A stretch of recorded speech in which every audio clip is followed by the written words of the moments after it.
hapon din ma'am, ako rin si Archie. Tao pa na ako sa eskwela. Then, estudyante ni sa education na course. Tana lang kung ano sa cultural belief.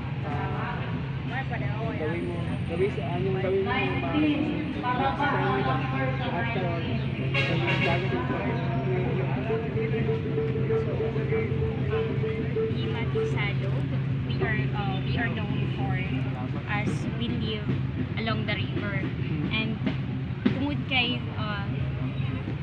duol ni sa tubig, so ang usa sa among panginabuhian is hunting and catching fish. And sa amo namong pong belief, daghan mig ka ng belief, like nagatuumi sa bato, sa kahoy, but as of we are in 21st century, we believe in Jesus Christ. Then kanang napoy sa kapangutan ra.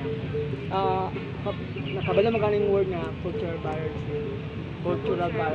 Kumbaga about ni sa mga lalay, mga tradisyon, sultian. Ganyan ang sultian, tapos sa modern na karon mga sultian. The way mo approach sa ba kanang dili siya sa kumbaga dili mo libog or kumbaga dili mapiktuan ang isang isa ba na lalay magsultian.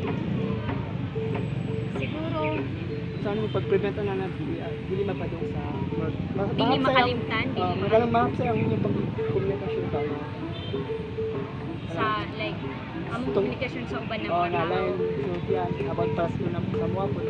So Kay kami ng mga matigsalo, mostly sa among is mga educated na, so pagwalaw na may mag-Bisaya, Tagalog in English niya, medyo dili na lisod sa amo ang mag-adjust kay kabalo naman may kabalo naman may istorya. okay. So mao lang to. Dahan kayong salamat. Salamat sa time.